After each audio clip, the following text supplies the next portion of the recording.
That company was okay, it was good, but I would hear all these horror stories from these virtual team members of, I don't want to go get too dark here, but a lot of controversial stuff, abuse, neglect, lack of onboarding, and I just felt like there needed to be um, a safer space for these online team members. Well, people want to be a part of something, they want to contribute, right? As humans, we need to be challenged.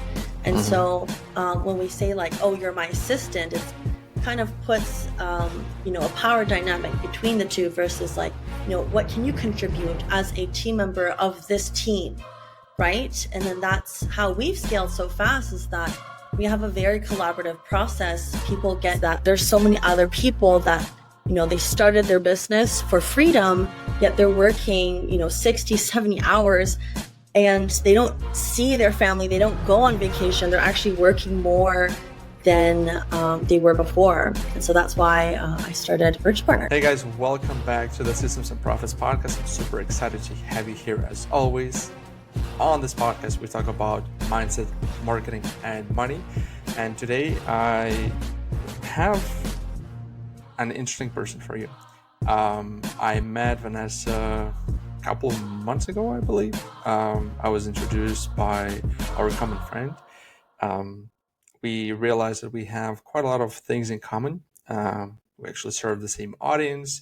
So we had a couple of calls. And then after those calls, I thought it would be a good idea to bring her on so she could share how they are helping you guys, business owners and solopreneurs, in order to pretty much grow your business so that you don't necessarily need to hustle. As you know, our motto is hustle less, earn more, because there's this notion in the online world, especially in the online world, that you got to hustle.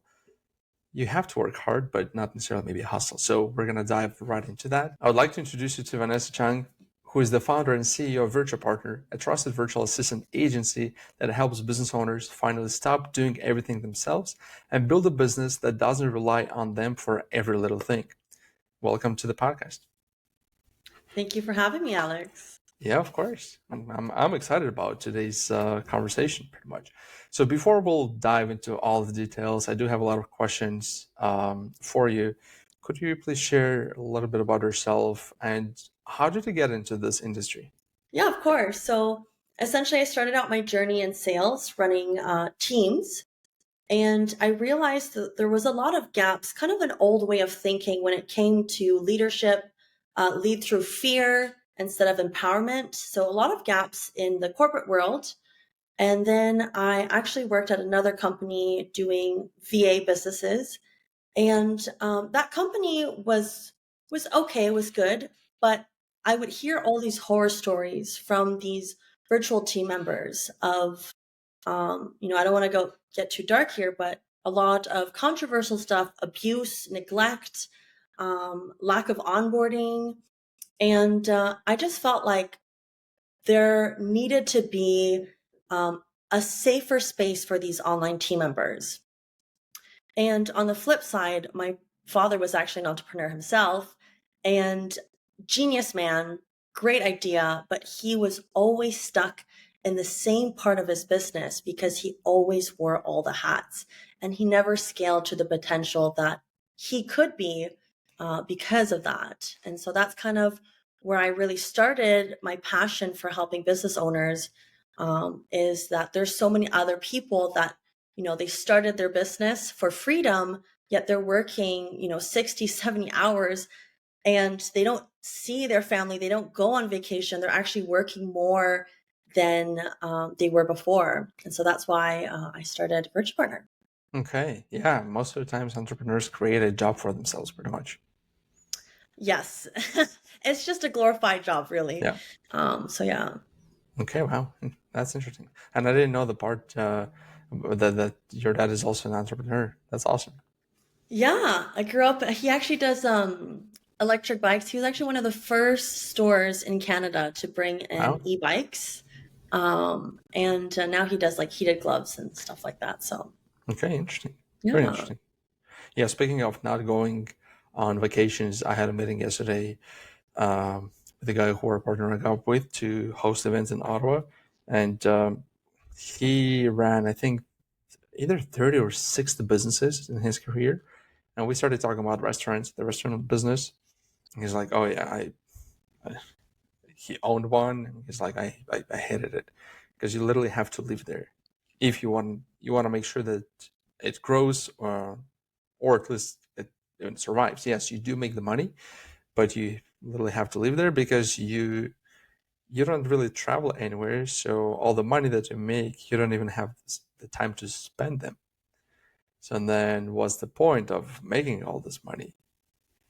100%. You're stuck in this never ending cycle of work, work, work, work, work, right? Until someone says, hey, stop, Yeah, or you're burnt out. yeah, which Yeah. happens more often, I think, than not. Yeah. Unfortunately, yes.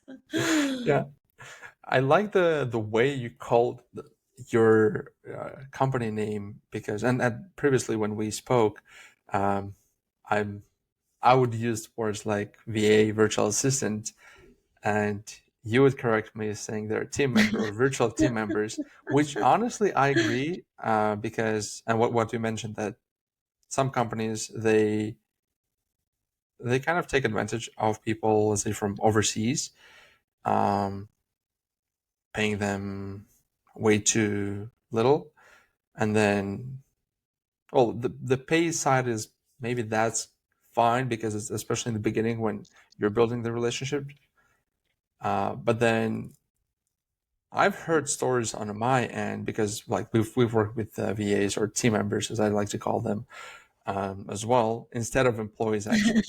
And the reason to that is because my dad was in the army for 20 years. He's building his consultancy as a leadership coach or a consultant, I should say. And he always said that, well, he would always call people as team members, not necessarily employees. Because in the army, you don't necessarily have employees, so it is a team member. But then I love even that. in the company itself, like Yeah.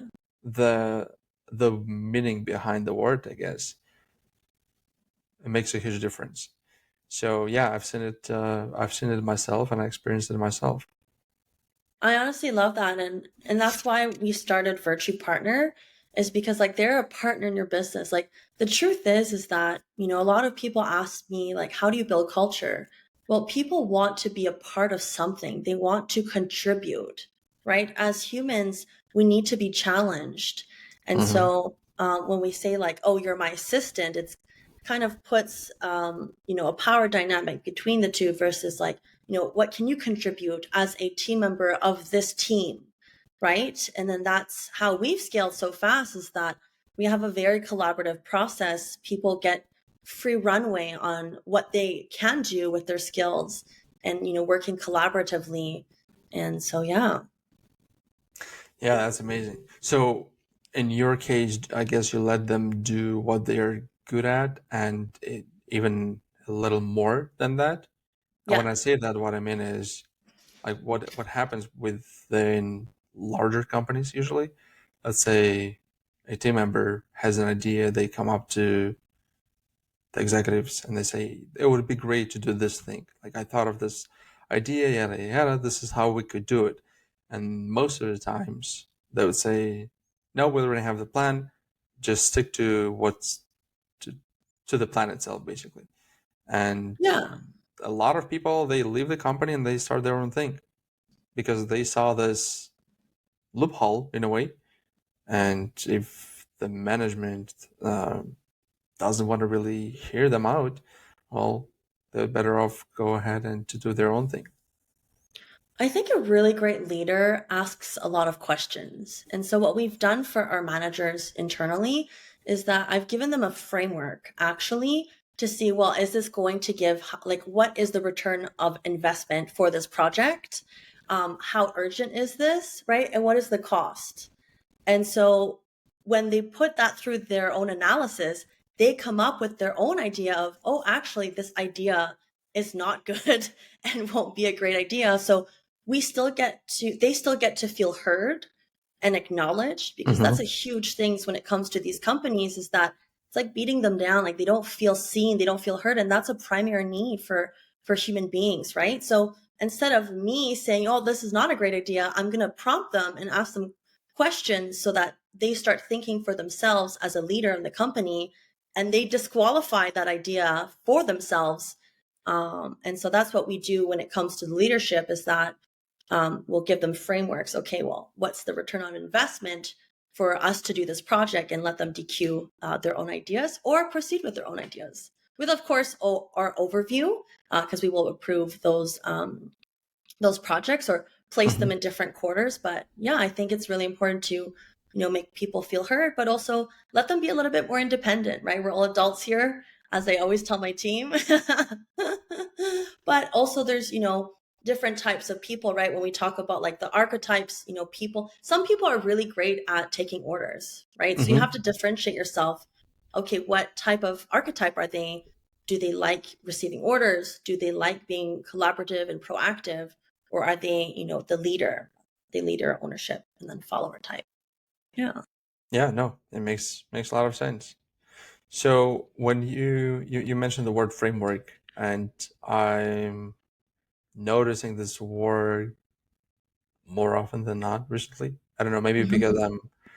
I'm focusing on it and I am Yeah. creating my own frameworks, or our own frameworks for ourselves and our clients. Um, do you have frameworks for pretty much everything inside of your account? Or my question, okay, let me paraphrase my question. Do you consider framework something like an SOP, or framework is something different for you? I would probably call it, maybe other people wouldn't, but it's pretty much a process in Hmm. regards to like a standard operating process of like how to make a decision if you think that this is going to be. So I guess the framework is part of the SOP when it comes Hmm. to, let's say we're making a decision on what we're working on. But I think it's a lot easier to have those frameworks instead of like, because then we can define, right? Yeah, So, yeah. yeah. No, it makes a lot of sense. Last time when we spoke, or the time before that, we were talking about mm, business owners having hard times giving away some of the tasks that they're currently doing, that are not Yeah. necessarily revenue generating activities, or they're not related to revenue generating activities. What have you seen? What difference have you seen when, let's say, an entrepreneur, a business owner, gets a team member, a virtual team member for themselves? How much time do they really save on a, I don't know, weekly, monthly basis? Not sure how you calculate that. Yeah. I mean, I think it really depends, and it's really case by case scenario. And it's also how much they're wanting to delegate as well. Mm, So, I mean, if it's going to be like an executive assistant, they can save, like our team members, we do minimum 20 hours. So mhm. they'll be doing 20 hours worth of work. So whether they're saving or potentially working on things that they've actually been wanting to do for a long time, but haven't had the time to do that, right? So it's a two-part thing, right? Having So, an, sorry to yeah. cut you off. Is it 20 hours per week or 20 hours per month? Yeah, so we only do 20 hours per week, Okay. because what we have found best is that these team members need skin in the game, right? Hmm. And if you take a look at setting, I always go back to, how can I set this person up for success, right? So if someone works for someone for 10 hours, that means they need four clients to hit 40 hours so that they Hmm. pay rent, right? So they're juggling, four clients. So we just don't feel like there's enough skin in the game, and we want to make sure that the people that we're working with, like they're zeroed in, focused on that person's business. So we do 20 hours minimum Hmm. per week, 100%. That's just kind of what we found in regards to results and stuff like that. But yeah, as I mentioned, some of the tasks will take off, but some of the tasks as well are things that they've been wanting to work on for a long time, but just haven't had the mental bandwidth to work on this. We call them backlogs. They're like backlogged in your brain, those tasks that you said, I'm going to do that tomorrow. And then you say that Oh tomorrow. yeah. And then it never happens. It never happens. Yeah. Yeah. Yeah. Yeah. Yeah, Yeah. I know exactly what you're talking about. I know sometimes when we have this pile of this little tasks, sometimes I would literally block off the entire day, and then, well, we call it get shit done day. Yeah. Um, but even with that, I mean, you still have to block 8 to 10 hours of your time. But then at the same time, we have this in our Trello board. We have one of the columns for ideas because say you work on things, it's like, or you see something and it kind of makes sense logically, but at the same time, you don't necessarily have enough time, or maybe it's not the good timing itself right now. So we dump everything into that board. But then I don't know when the last time we looked at it. 100%. And you know, it's so common for so many business owners. And I thank God you have a Trello board of those ideas, because so many people, they just keep it, this is their notepad, their head, right? Hmm. And so, yeah, I think it depends, like I said, case by case scenario. But, you know, we'll take off 20 hours for sure. I always act conservative, even if we took, you know, 10, that's 40 hours an extra. What could you do with that extra 40 hours in your business, right? So, yeah. Quite a lot, honestly. Like if they focus on again marketing and sales, 40 hours, additional 40 hours of doing marketing, Yeah. that's quite a bit of time. Like even if Yeah. you do everything organically, like outreach, content, at least those two things. Yeah. And that's me being Especially, conservative, yeah. right? Like on a minimum basic, let's say we just did 10 hours, right? So Hmm. let's say we were horrible at our jobs, right? If we just did 10 hours, that's 40 hours back that you get. Yeah, yeah. No, it's definitely makes a lot of difference. Yeah. So, what kind of so when somebody hires a virtual team member, what do they hire them for usually? Like most of the times, what have you seen? I Our big, yeah. like I understand that they can do a lot of different things, but what is it that business owners really need help with? Like what kind of pain points does it solve for them? I mean, I think the biggest thing that we service for is definitely within the administrative realm. So whether we do like office manager type, executive assistant is a huge one. Um, that would be kind of like the top two, or admin. Um, and then the secondary one would be social media. So building like a storefront, having someone to post or do, you know, the videos. But like I said, I think it depends on case by case and where your zone of genius is, right? I always talk about zone of genius with our clients because, you know, you want to start delegating tasks off that take you a lot of time, or things that are falling through the cracks, right? Or you hate doing and it just drains your energy, so that when you have things that are actually going to move the needle, you literally have no more dopamine left to finish those tasks, right? So like I said, it's really case by case scenario, because maybe you're great, maybe you have so many leads and you have no time to call them, and you call them and they're like, oh, sorry, I went with another provider because you never called me back when you Oh said yeah, it happens. It three happens a months. lot. Yeah, yeah. Right? But yeah, the biggest things would definitely be the administrative, day-to-day stuff, executive assistance, team communication, customer service, all of that in Hmm. regards to the admin part. And that's usually the thing that takes the most amount of time, especially for service-based businesses, because that's the type of clients that we usually work with. Yeah. Because on the front end, again, it's marketing and then sales, the sales process, and then providing the service itself, Yeah. but doing the mundane work, the mundane tasks in a way. Because let's say like we would help our clients set up the whole automations marketing system, yada yada. Yes, the system would send out emails and text messages, and we could incorporate AI, and like that's what we're doing as well.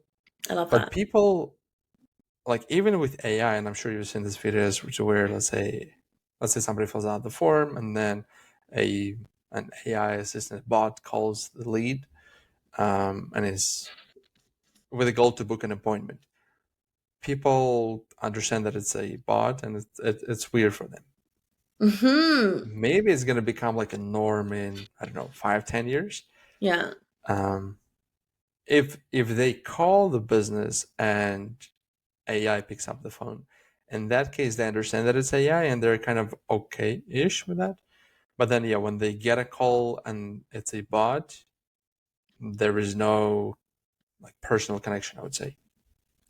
Yeah, and you know what? I am, I'm young. I'm into, the AI, the technology, great with technology. If a bot called me, I would be like, let me speak to. I'm always fighting with those automated bots. You call the bank and they're like, Oh, I just um, wanted to say that, yeah. Especially when you have an issue and yes, it's taking all this information. yeah, Um, and I just, yeah, honestly, I just go and like my wife told me, she's like, just tell it, uh, connect me with the manager, yeah. something like that. Yeah. Let me speak Speak to to a the real manager. Yeah, person. Yeah, yeah, yeah, I yeah, think yeah. maybe in a few years though, it definitely will, become the norm and hopefully a little bit better. But I think still in this day and age, I think people are looking for a connection. We're lonelier than ever, especially with, what's happened in the world, and just how things are happening and unraveling. No, it is true. Lonelier and in some way dumber. I don't know Mm-hmm. if you saw this 100%. if you saw this report I did from see. yeah, from I was it from Harvard? It was either Harvard or I know it was from some prestigious university. yeah, it was like from one of the biggest ones. And they looked at the numbers of like students who of the data of students who used ChatGPT, Yeah. um, Google, and then the ones who just use their brain. Three different people, completely three Yes. different. Yeah, and the ones that used ChatGPT couldn't even. Again, I don't remember all the details, but that was a huge difference. Even people that just use Google, using AI inside of Google, Yeah. they had better results compared to people who were using ChatGPT or would rely mostly on the ChatGPT. We're in an interesting time, Alex. Yeah, That's all I have to say. But, my predictions is that even though we have, all these AIs coming and they're really cool, we've implemented some things in our company as well. I think that there'll still be a huge demographic of people still wanting that personal touch and not oh have yeah, yeah. AI do, specific things. So, And I think that's what's really going to make a difference in the future if a company is investing into real people compared to AI. Because it is yeah. important. Yes, it is important to implement the new technology. And again, we do it pretty much on a daily basis. Mm-hmm. It saves a lot of time. That's a cool thing. 100%. Definitely saves you a lot of time, and especially Yeah. if people that are part of the team, if they can learn AI, now they could do more things. So it's not necessarily Yeah. about them losing the job. It's about them Empowering through pretty the use much. of AI. Yeah, yeah, Yeah. Yeah. I think that's the best combo. Honestly, it's not to replace anyone, but it's to supercharge them, yeah. so that they can, at the highest level, operate and perform. So in case with since we're talking about AI, do you guys mostly use it internally or use it also for your clients to do maybe Yeah. some work with So in between the teams? yeah, so we have it internally, but a lot of our clients, depending on what they are doing for their clients, they will use like AI. Yeah, mainly the ones that they use for their clients will just be like ChatGPT. Okay, Yeah, got it. yeah, yeah, yeah, Yeah, because I remember when Zoom started. Well, there wasn't. It's still there. Maybe you've heard of the Otter AI, yeah, Otter something. yeah, You could transcribe the whole conversation and then give the summary and key points, yada yada. And then Zoom came out with this feature, so we just canceled Otter. Like, what's the yeah. point of it? And I saw an article somewhere where they're not going out of business, but they're in a way worse situation than they used to be They're because gonna it's have to pivot, pivot, pivot, oh, pivot. it's a bloodbath with like in the Yeah. online in the AI world. It's Oh, insane. 100%. Yeah. I think, every time that there's a new release from like another company, if you're a startup, you're like, oh my God, what's going to happen? Like, are you going to cut me? Yeah. But it's really amazing. Like, there's a lot of buzz and a lot of like, you know, energy of like excitement and so Hmm. many different breakthroughs. And like, I even use AI for physio, believe it or not. How do you use that? Yeah. So essentially you still need like some sort of base of knowledge. Hmm. But I was actually in a car accident and I did a lot of treatments. Like I was in physio twice a week, every week for a year and a half, and then for a year, once a week. Yeah. And I got a lot better help from AI because it has access to everything and it can view you holistically and it can pull from, proven methods from, all different types of things. So I think That it's is true. great, honestly. Yeah, because in that case, it could even take the information from both Western and Eastern medicine, and Mm-hmm. then you, Yeah. yeah. Versus practitioners, sometimes they just practice in one specific area and they're an expert in that area. But, I think that, the body, like a business, is all holistic, right? There's a Hmm. lot of moving parts for it to work well. So, yeah. Oh yeah, quite a lot of parts. Yeah. Okay, interesting. So if somebody, I know, so many, I'm gonna put it this way: many people that I worked with, they've tried working with virtual assistants, but Mm, again, they would hire them on, I don't know, they would go to like Upwork or Fiverr. Fiverr. Yeah, Fiverr is Yeah. like the fastest one usually, Yeah. or the most known one.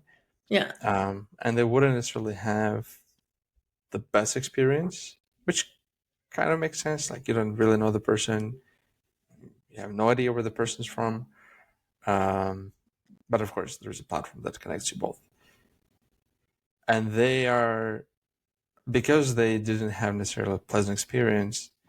They're, I would say, afraid or not as excited to try it again. Mm, Um, what would you suggest to them, like how they should look at it differently? yeah. I mean, I'll kind of go over what my truth sense is and like why also that happened. So I mean, realistically speaking, even if you hired someone in person, you can also have that bad experience, right? I Oh can't yeah, tell you how oh many yeah. horror stories of businesses that have hired in person or from the US or Canada and they've had a bad experience, right? So unfortunately, there's never in life a guarantee 100% that because that's just the name of the game. But I Hmm. will say though is that the problem with companies like Fiverr and Upwork, really great for some things, but they also they don't do any vetting. So how do we know that this person has not only the experience and the skill set, but how are we properly vetting them to know that Hmm. they're a great fit in our business? And so that's what we do at Virtue Partners. We take a look at their values, their behavior, their personality, and then we do experience and skill set. Because if you have the experience and the skills, but your values are not in the right place, you don't take pride in the work you do, well, like you're not going to be a great fit long term, right? Um, Yeah, it makes a lot of sense. So you're pretty much a headhunter in the online world in a way. yes, so there's that part of it. Okay, is that they need to be properly vetted, right? Same with executive assistants, Alex. I can't tell you how many resumes we have seen of like 6, 7 years experience. Anyone in the naked eye would be like, oh, this person's great. We do our internal tests and they completely fail the proactivity and the forward thinkingness because they're archetype 1 and they were an EA for many years, right? And so a lot of these people, they don't know what to look out for. Number 2 is, on the flip side, the people, the business owners, might also not know how to set these people up. And that's why we've made our business the way that we have, is because we realized we were hiring all these amazing people, but the campaign would still fail because they lacked proper onboarding. They lacked proper KPIs, what success looked like in that role. And so these team members were pretty much set up to fail. And so it's not always the team member's fault. And actually, sometimes if you're getting a lot of bad hires, the problem, I hate to say it, but the problem might be you, right? Oh yeah. I always ask, and that's what we do with our clients, is that we set them up for onboarding, evaluation calls, and we close any communication gaps. We set them up with like some processes to make sure that that team member is set up to win. So it's a two-part problem. It's that, well, how do you know you're vetting the right people? And the second thing is, how do you know you're actually set them up for success to begin with? Okay, wow. It is quite a process. So Yeah. then with the vetting with the vetting part, do you do, because I know that some companies they would do like a 2 or 3 part interview series, if you want to put it this way. Do you guys do something similar to that? Yeah.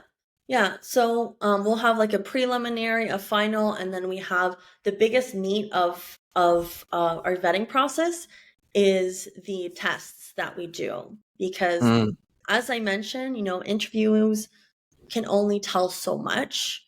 I want to see how you do in real world with real tests. And we have designed strategically easy tests because it needs to be a low pressure, right? Mm-hmm. They see this as a big test, they're going to perform at their best, right?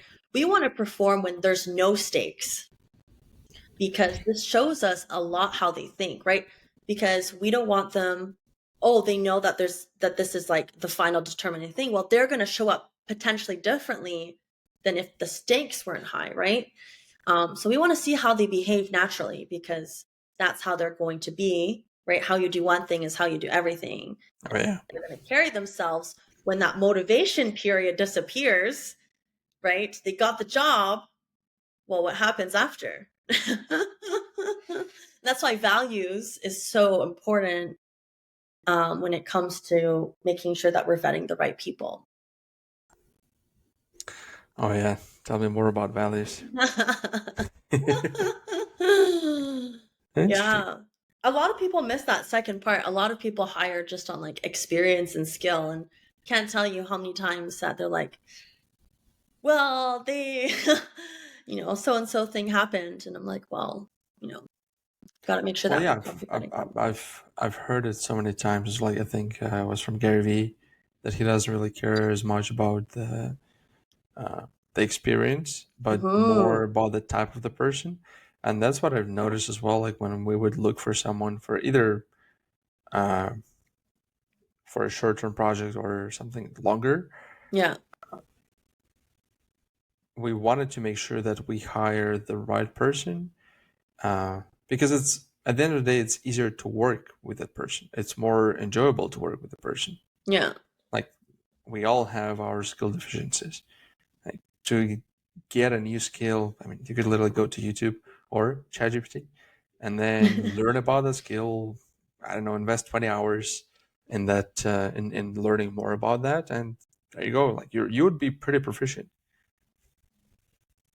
Yeah. I always choose a skill and experience. To me, I'm like, it's the last part of how we hire because you could be the most experienced person, but if your values are not the right, if your personality doesn't support it, like it's And gonna be a be a jerk. no. It's gonna be a no for me. Gary knows what's up. Gary knows what's Well, up. he does, yeah, yeah. Yeah. I think they have. The last time I saw his video, he said something like 2,000 people on the team. Oh my God. Wow. Yeah, yeah, yeah. Well, multiple Good for offices in him. different countries, but yeah, Yeah. yeah. It's Good quite for a you, Gary. yeah, quite a size. Well, you Okay. know what though? That's the thing is that especially companies like that, they also know better because they put in their reps, right? So if you've Mm-hmm. hired 2,000 people, I don't even know how many people you've interviewed or you've had to let go because, you made a mistake hiring them. And so it's just like the gym, right? You put your reps in, eventually you know what the key of success is of finding, a really high top tier performing candidate.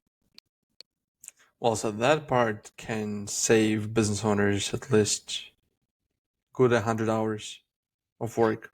And the most important is the headaches. Mm-hmm. Yeah, The not even headaches just the hours, the headaches. of hiring the right person, or just going through like interviews and figuring out, thinking like, oh, is this a good person? Is it not? Not even, not even. It's after they get hired, right? And then it was the wrong person. Mm. And they're fighting with this person and they're trying to make it work and they're confused and they're like, I don't know why this is not working. You know, they have 6 years of executive assistance. Like, why is this not working? So that's the biggest headache. The hiring part, people think that they do a great job. They're like, oh, okay, this person has 6 years. Headhunting is so easy. You know what I mean? Oh yeah, it is. Of And course then they it hire is. them and they're like, oh. Yeah, that's where the headache is from. Yeah. Wow. Yeah.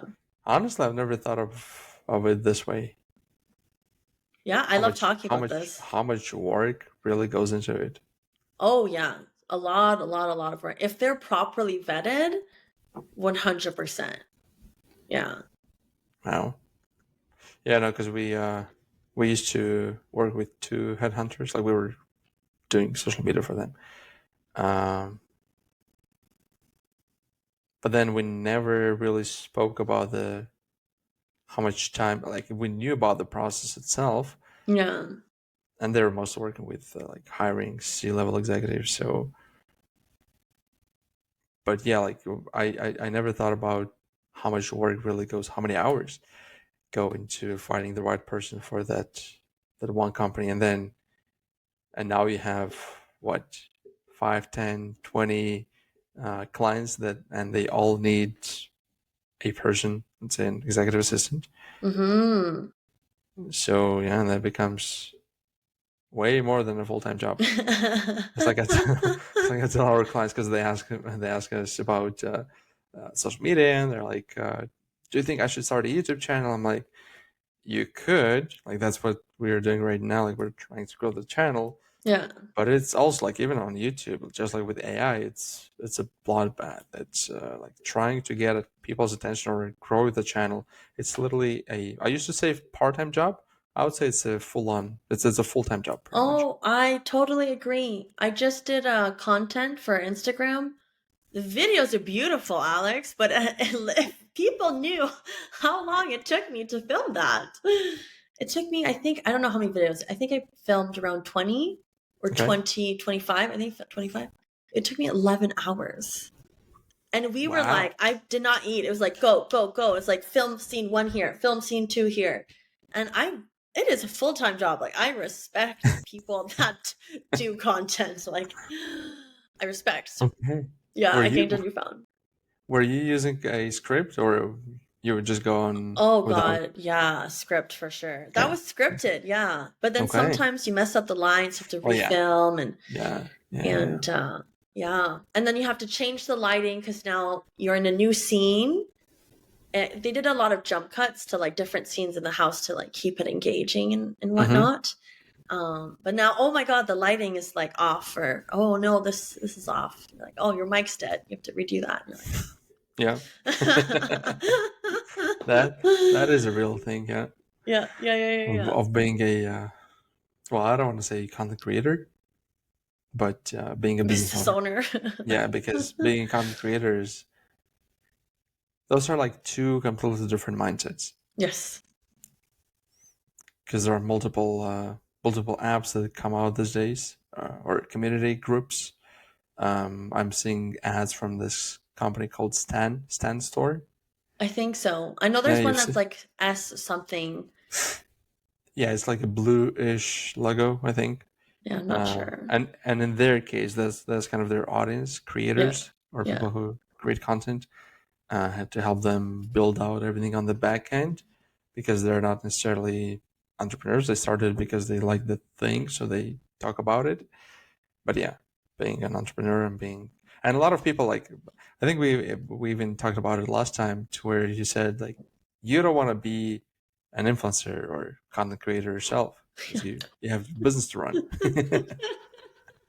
And that's what I hear most of the times from most of our clients too. I would say Yeah. like 80% of the time, even Well, though they know yeah. that it's important to create content. But again, like you don't need to be in this hamster wheel.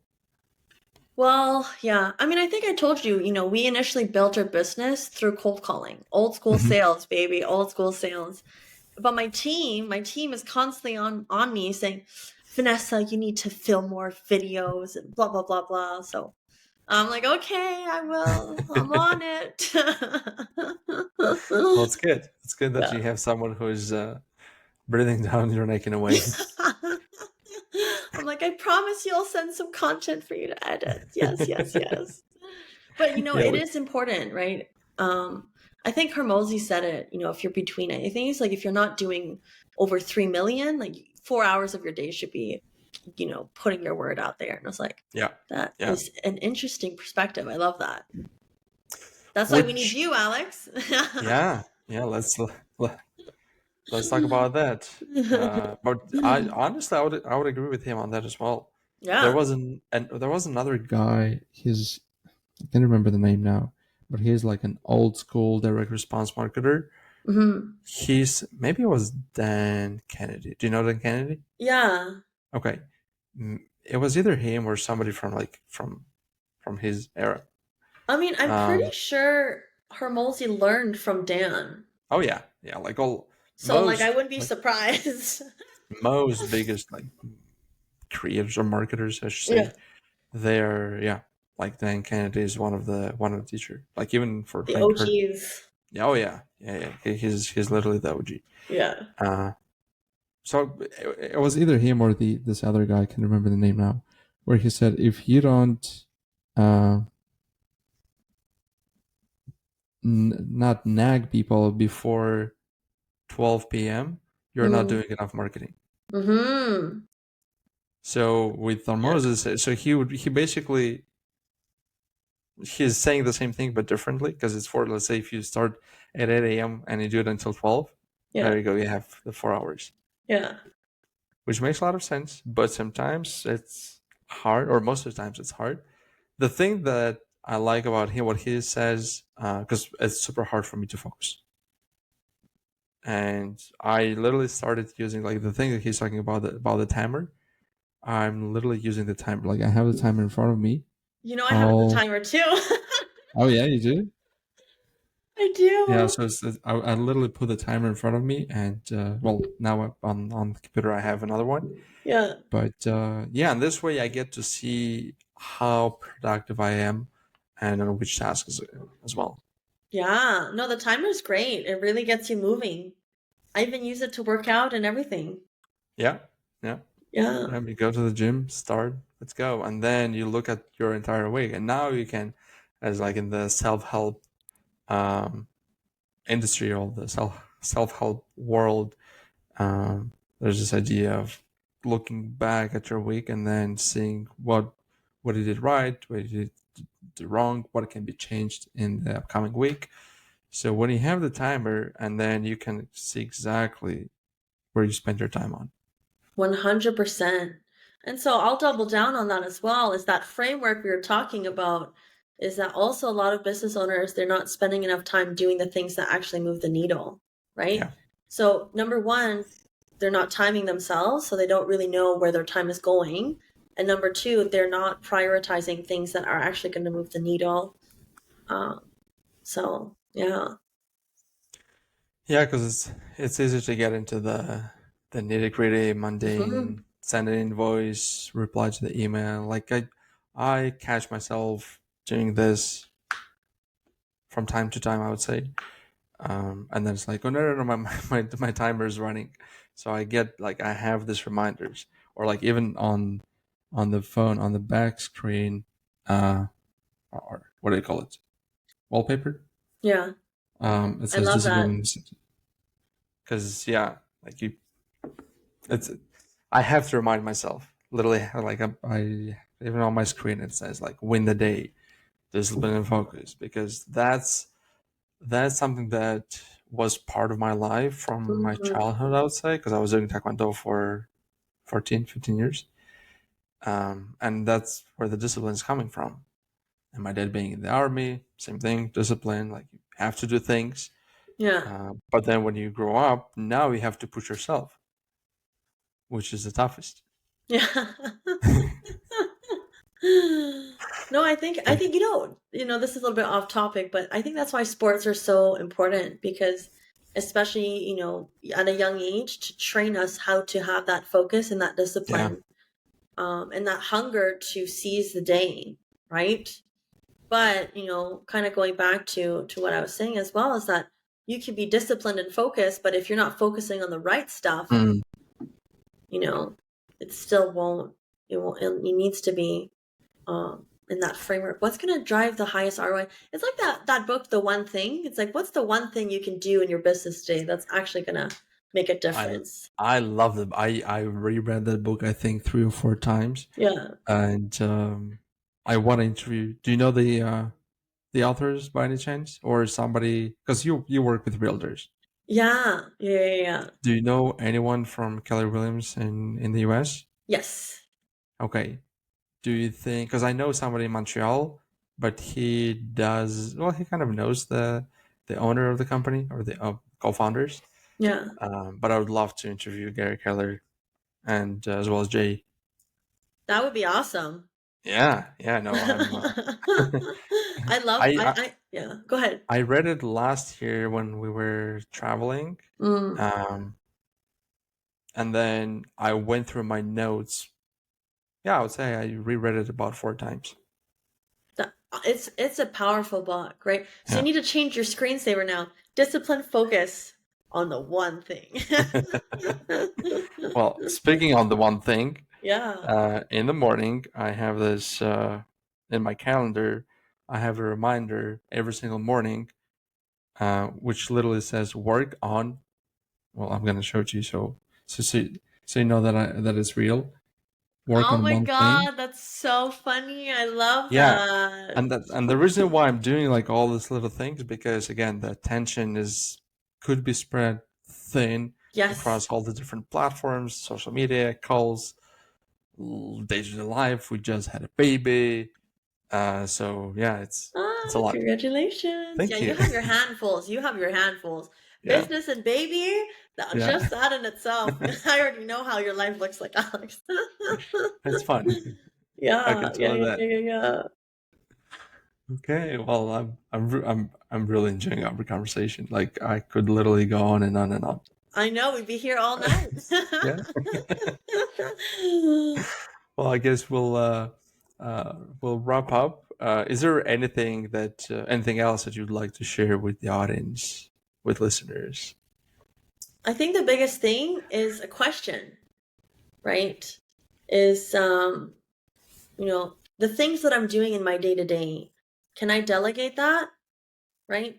I had actually, I'll do a little story. I was talking to this lady today, and I was like, she's like, I want more leads. And I'm like, okay. And then I asked her, I said, well, how many hours are you working right now? She says 60 to 70. I'm like, okay. Because she wanted like more lead generation versus like admin. And I was telling her, well, if you got more leads, when would you have the time to take care of them? And she's like, huh, that isn't, because I was pointing to her. I was like, you should get like an admin first, get your back end clear and all that good stuff. And she's like, that's an interesting point, Vanessa. I'm like, where are you going to find the time to, nurture these leads? Because you're already capped out at 60 hours a week, right? And so that would be kind of, a story that I want people to remember is that, if you want to scale your business, well, when are you going to have the time to do strategy? Right? When are you going to have time to do the content to do more lead generation? Right? That means something has to be delegated, something has to give so that if you want to take, the next step in your business, well, we need to take a look at your bottlenecks right now. And most of the time is that we're the bottleneck.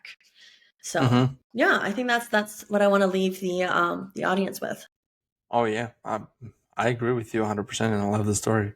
It's good that you shared Yeah. because I think people that are listening right now, you guys should go ahead and look at your schedule and then see where your times are going. Maybe even try the timer thing. Literally download a timer on your phone, Yeah. or buy it from Amazon for I don't know 20 bucks, 10. Go to your local dollar store and get it there. If you want to make it easier.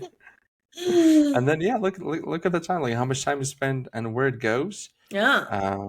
And then I'm sure you'll find a lot of things that needs to be changed. Hmm. And I'm sure you'll find, because most of the times business owners spend the time working in the business instead of on the business. So you'll see how much time you're allocating towards the mundane work. And I guess at that point, it will even make sense for you guys to reach out to Vanessa. Yeah, and not even mundane work, even like some more higher level stuff, right? At the end of the day, the business owners need to go back into strategy, being the owner, being the shareholder, right? With the shareholder being, filling out spreadsheets or, do team, like for me, Alex, the way that I set up, like my team communicates with my EA, right? I need to stay focused with my clients and work on strategy. But yeah, I love that. Sweet. Well, I really enjoyed our conversation today, and definitely looking forward to staying in touch. And well, speaking of connecting with you, can you share with people where they can find you? Yeah, so the best place to reach us at is you can do send us an email at info@virtuepartner.com. One of my team members will get in touch with you. Or you can take a look at our website, virtuepartner.com. And yeah, I'm sure you can post the socials after as well. Yeah, yeah, Love it. absolutely. We'll be happy to do that. Well, thanks a lot for being on the show. I really appreciate your time. As I always like to say, time is the most valuable asset. So I appreciate you sharing it with me. And you guys, if you value your time, make sure that you reach out to Vanessa. Thank you, Alex. And, thank you for having me. I always love talking shop with you. So